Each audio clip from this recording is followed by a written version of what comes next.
Here to raise awareness of the deadliest type of brain cancer, and Dr. WALBERT will correct me on this. The brain cancer is G&B, is glioblastoma, is Dr. TOBIAS WALBERT, Director of Neuro-Oncology at Henry Ford Cancer Institute in Detroit, Michigan, and Ira Bornstein, a patient living with what they call G&B. Good morning to both of you. Good morning. So, Dr. WALBERT, what is G&B and how prevalent is this type of brain cancer among Americans? Thank you for asking, Jay. Glioblastoma, or short GBM, is the most common and the most aggressive brain tumor that originates in the brain, that starts in the brain. Every year, about 15,000 Americans are newly diagnosed with this aggressive brain tumor. And the good news is that there are new treatments, and that's what we want to highlight today. So before we get to the treatments, what are some of the common symptoms of this? Very good. The common symptoms really depend where the tumor is growing. So it can be weakness, it can be headaches, it can be vision changes. And I think it's important to differentiate that from stroke, where you have like a sudden change. In brain tumors, it is normally we see that over days and weeks, these changes. And eventually these changes bring patients to the emergency room or to their physician. And when we see such a lesion on a brain scan, the next step is surgery and trying to remove as much as possible of the tumor to make the diagnosis. And we know that when you can remove like the big majority of it, the patients do better. And unfortunately, the surgery itself is not the end of treatment. We have to follow that with 6 weeks of radiation and chemotherapy, and then chemotherapy by itself that can be combined with an innovative, wearable, FDA-approved device called tumor treating fields, or Optune. And this method is unique in its way that it creates a low frequency electric field that is interfering with the cancer growth.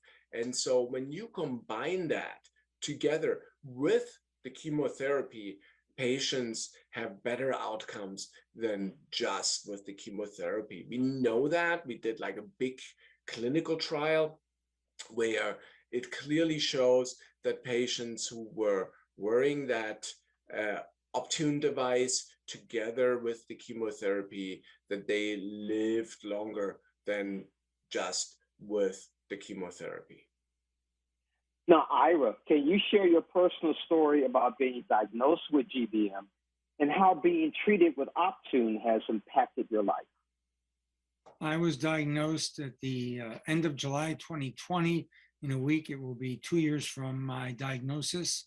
I was diagnosed by an MRI. A week later, I had a craniotomy. A very skilled neurosurgeon was able to actually remove the entire tumor. That was followed by 6 weeks daily of radiation and chemo. After a short recess, I began a regimen of 6 months of chemo. And simultaneous with that, I began wearing the Optune device. The Optune device really has not impacted me in any way, at least not negatively. It's non-invasive. There's no pain or anything involved, and it's very adaptable to your lifestyle.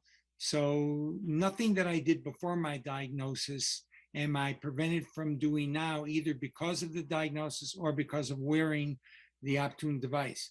So I work out every other day for an hour and 3/4. My wife and I walk every day for about 3 to 5 miles. We hike at altitude. We have skied the last 2 years over 200,000 vertical feet each of those years. We snowshoe at altitude. We've gone horseback riding in the snow. I work in my yard 4 to 6 hours at a time. And all of this is, wearing this. And I continue traveling. My wife and I just returned this weekend from 2 weeks in Iceland, where we hiked to the top of volcanoes and to waterfalls. So, it doesn't have a negative impact on you unless, you want it to have a negative impact on you. You have to remain positive, and you have to continue living your life. Obviously, one thing that continues on is, MRI scans. So until recently, every 2 months, I need to have an MRI. Now it's been expanded out to every 3 months, but I continue to live my life, and will continue to as long as I'm capable, and will do so, with the Optune device. And that, combined with other things that we instituted, my wife did a tremendous amount of research after my diagnosis. We implemented a lot of things in addition to Optune. And for me, this is all working, and we continue to live our life. So, Ira, do you prefer wearing a backpack or the side pack? Well, it depends. When I'm outside and everything, it's the backpack. When I'm in the house for a lot of things, I wear the shoulder harness.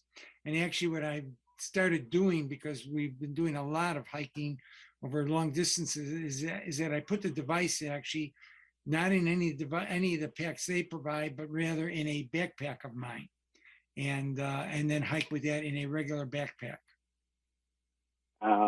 So, Dr. WALBERT, what should people know if they or a loved one are diagnosed with GBM?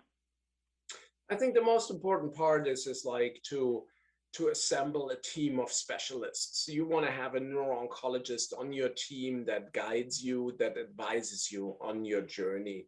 And of course, like if you're curious about the Optune device and have questions about that, Optune.com is a great resource with a lot of information.